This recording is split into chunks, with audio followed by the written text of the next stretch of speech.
السلام علیکم ویورز، میں آپ کی ملاقات کروا رہا ہوں ڈاکٹر محمد اقبال انجم صاحب سے، جو سبلائم امیگریشن کنسلٹنٹ کے CEO ہیں.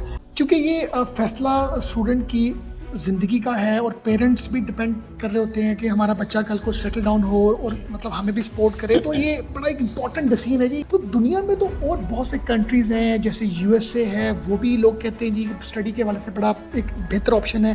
اس طرح اگر ہم بات کریں یورپین یونین کی، تو اس کے اندر بھی بہت سی ایسی کنٹریز ہیں جہاں پر فری ایجوکیشن ہے، سویڈن ہے، جرمنی ہے، فرانس ہے. تو پھر مطلب میں آپ سے کوشچن کروں گا، ہم UK کی بات کریں تو ہمیں وہاں پر بہت سے پاکستانی ملتے ہیں، ہمیں حلال فوڈ کا اتنا پرابلم نہیں ہوتا، ہمیں موسٹ ملتی ہے، تو وائی دین کینیڈا مطلب آن ٹاپ ہے. تو اس کی کوئی اور بھی مجھے کوئی اسٹیٹسٹکس بتائیں تاکہ میں بھی کنونس ہو سکوں. میں جی مزے کی بات یہ ہے حسین جاوید چودھری صاحب کے ہمارے ہاں کسی نے بڑا خوبصورت لطیفہ ہے، کسی نے کہا کہ چند سالوں کے بعد آپ دیکھیے گا پاکستانی پوری دنیا پہ حکمرانی کریں گے، پوری دنیا پہ پھیل چکے ہو. تو اس نے کہا کہ پوری دنیا کہاں ہوگی؟ تو اس نے کہا وہ چاند پہ آباد ہو چکے ہوگی. سو بات یہ ہے، گزارش یہ ہے کہ لوگ ساری دنیا کینیڈا کی طرف بھاگ رہی. مثلاً یہ کہ آپ نے جرمنی اور فرانس کا ذکر فرمایا. جرمنی اور فرانس یہ دو ایسے کنٹری جن کی آپ نے اگزامپل دی، یہ دو ایسے کنٹری جن کے سٹیزنز کبھی دوسرے کنٹری میں سیٹل ہونا پسند ہی نہیں کرتے تھے. They are too nationalist, they love their country so much. لیکن اگر آپ کینیڈا کا ایک پروگرام ہے انٹرنیشنل موبلٹی پروگرام، تو اس میں اگر آپ اس کو انفولڈ کریں تو فرسٹ کوارٹر آف 2023، میں فیکٹس کی بیس پہ بات کر رہا ہوں، تو آپ کو حیرت ہوگی، بلکہ آپ کو بہت زیادہ شوق لگے گا جب آپ کو پتہ چلے گا کہ UK سے مور دین 2000 سٹیزنز نے اپلائی کیا انٹرنیشنل موبلٹی پروگرام کے لیے، جو UK سٹیزنز ہیں. اور فرانس کے مور دین 2000 citizens of France, more than 2000 citizens of Germany applied for this one program of Canada, International Mobility Program of Canada. تو یہ اسی طرح سے آسٹریلین نے بھی اپلائی کیا. مور دین 1900 families applied for International Mobility Program of Canada. سو یہ پوری دنیا کا رخ اس طرف ہے. ہم سے پاکستانی نہیں، مطلب اس چیز کے لیے دوسری جو نیشنلٹیز ہیں وہ بھی دوڑ میں لگے ہوئے، اور اس کی ریزنس ہیں سر. نمبر ون آپ کو نہایت ہی liberal policy. You will find Canada as a very liberal place and respect for all communities, all religions. ایک تو ہے کہ multi cultural respect, multi ethnic respect بہت زیادہ ہے. ہر جو طبقہ فکر ہے وہ دوسرے طبقہ فکر کی رسپیکٹ کرتا ہے. ہمیں بچپن میں ہمارے بچوں کو سکھایا یہ جاتا ہے رسپیکٹ ادرس. اس کا نتیجہ یہ ہوا کہ وہاں پہ جتنے بھی مذاہب کے لوگ ہیں وہ ایک دوسرے کو احترام دیتے ہیں، لہٰذا ایک بھائی چارے کی فضا ہے، انسانوں کی بستی ہے. Number one. نمبر ٹو، وہاں کے لوگوں کا پاور آف ٹالرنس بہت زیادہ ہے. وہ بہت آخری حد پہ جا کے آپ کے ساتھ کوئی بات کریں گے harsh, otherwise they are polite. Canadians are polite, kind and helping hands. Number three, sir دنیا میں آپ نے یہ تو سنا ہوگا کہ ایک فرد کو آکسیجن فراہم کرنے کے لیے 100 درخت ہو. وہاں پہ 1 ملین ٹریز ہیں جو ایک بندے کو آکسیجن فراہم کرتے ہیں. آپ اندازہ کریں.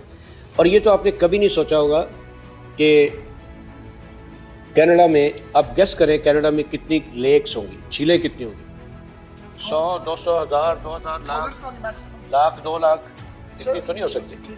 1 ملین سر، 10 لاکھ جھیلیں مطلب ان کے رجسٹرڈ ہیں، ابھی بہت ایکسپلور ہی نہیں ہوئی. جی ہاں، 1 ملین وہاں پہ لیکس ہیں کینیڈا میں. اور درخت دیکھیں کتنے. سب سے جو اعلیٰ ترین چیز ہے نا جی، وہ کینیڈا کا معیار تعلیم ہے. ریسنٹلی گورنمنٹ آف کینیڈا کو ہماری جو برٹش کولمبیا کی اس وقت موجودہ منسٹر ایجوکیشن ہیں، پوسٹ سیکنڈری ایجوکیشن کی جو منسٹر ہیں مس سیلینا روبنسن، ان کو ایک شکایت ملی کہ یہاں پہ وہ معیار تعلیم نے جس کے لیے میں انڈیا سے آئی تھی، ایک بچی نے شکایت کی. اس پہ انویسٹیگیشن شروع ہو گئی اور انہوں نے جتنے نئے پرائیویٹ کالجز تھے، آپ کو بڑی حیرت ہوگی جان کے کہ انہوں نے کہا کہ جتنے نئے پرائیویٹ کالجز ہیں دے آر ناٹ آتھورائزڈ اور allowed for 2 years next 2 years to recruit international students.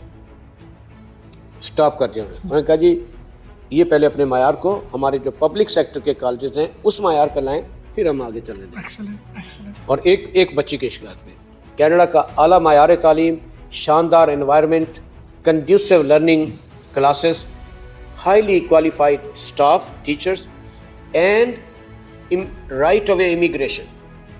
اور اس کے بعد یہ نہیں کہ صرف آپ اگر اسٹوڈنٹ گئے آپ کی امیگریشن ہوگی تو آپ اپنے دونوں پیرنٹس کو اسپانسر کر سکتے ہیں. دونوں پیرنٹس کو اسپانسر کر سکتے ہیں. وہ دونوں پیرنٹس چلے جاتے ہیں تو ان کے ساتھ جو بچے 22 سال سے چھوٹے ہوں اور انمیرڈ ہوں. امیگریشن ایکٹ یہ کہتا ہے دو کنڈیشنز ہیں. They should be under 22 and they must not be married. They qualified to go with their parents. تو پوری کی پوری ایک آپ نے پودا لگایا اسٹڈی پرمٹ کا اور پوری کی پوری فیملی کینیڈا سیٹل ہو. After they become permanent residents their medical is free, their medical test are free. ان کے بچوں کی ایجوکیشن فری ہے. اور ایک بچہ جو 6 سال سے چھوٹا ہے اس کو پاکستان کے گریڈ 18 کے یا 19 کے آفیسر کی تنخواہ کے برابر اسکالرشپ ملتا ہے منتھلی. جیب خرچ ملتا ہے جسے چائلڈ بینیفٹ کہا جاتا ہے. چائلڈ بینیفٹ ٹیکس وہ بچے کو ملتا ہے $750 تک 6 سال سے چھوٹے بچے کو جیب خرچ. اور تعلیم فری ہے اس کی. اور اسکول کی بس لے کے جاتی ہے, اسکول کی بس لے کے آتی ہے بچے کو. مجھے بتائیں کہ اگر آپ کا میڈیکل کا مسئلہ ختم ہو گیا, آپ کا پک اینڈ ڈراپ کا مسئلہ ختم ہو گیا, آپ کے ایجوکیشن کا بچے کا کوئی مسئلہ نہیں, اور اسی اسکول میں آپ کی بیٹی پڑھے گی جس اسکول میں پرائم منسٹر کی بیٹی پڑھتی ہے. نو ڈسکریمنیشن.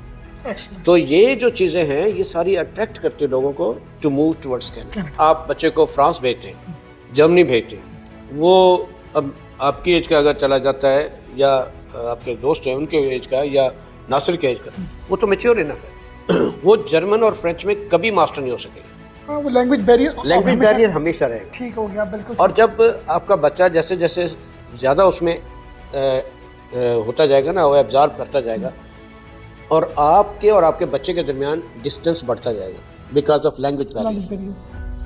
اب دوسرے بچے اور آپس میں جو بہن بھائی ہیں وہ بات کریں گے تو فرینچ میں کریں گے, جرمن میں کریں گے. آپ سوچیں گے کہ ان کا مسئلہ کیا ہے, یہ ہم سے دور ہوتے جا رہے ہیں. وہ فاصلہ بڑھتا جائے گا. Same is not the situation in Canada. Canada میں آپ ساتھ گرو کرتے ہیں, آپ کے بچے ساتھ گرو کرتے ہیں. یہ خوبصورتی. One language. اور پھر ایک اور خوبصورتی کینیڈا کی جس وجہ سے لوگ بہت زیادہ ادھر بھیجتے ہیں اپنے بچوں کو اسٹڈی پرمٹ پہ کہ ان کا مستقبل بنے. اگر آپ وہاں پہ جاب پر ہیں تو آپ ٹیکس پے کریں گے تاکہ آپ کے ٹیکس پیئر کے ٹیکس سے دوسرے جو بڑے بڑے پروجیکٹس ہیں ان کو پورا کیا جا سکے. ٹھیک ہے. اگر آپ جاب لیس ہیں تو آپ کے گھر کا خرچہ گورنمنٹ دے گی, گھر کا کرایہ گورنمنٹ دے گی, اور ایجوکیشن آپ کے بچوں کی فری ہے, میڈیکل فری ہے, میڈیکل ٹیسٹ فری. مجھے آپ بتائیں کہ باقی رہ گیا. ہاں باقی وہ مسئلے جو ہمارے خود کے پیدا کیے مسئلے ہیں, ان مسئلوں کے بات کی اگر میں بات کروں, میں امید کرتا ہوں کہ جو لوگ اپنی زندگیوں کا فیصلہ کرنے جا رہے ہیں تو وہ آپ کا اس سیشن سننے کے بعد ان کا جو کانفیڈنس لیول ہے نا وہ ٹورڈز کینیڈا وہ بڑا ایزیلی انشاءاللہ جی جو بھی آپ کے ریفرنس سے آئیں گے اللہ کے فضل و کرم سے یہاں سے اسٹڈی پرمٹ لے کے جائیں گے. چلیں جی انشاءاللہ. بہت شکریہ جی, آپ نے thank you very much sir, اچھا گائیڈ کیا. Thank you very much sir. Welcome جی, تھینک یو ویری مچ.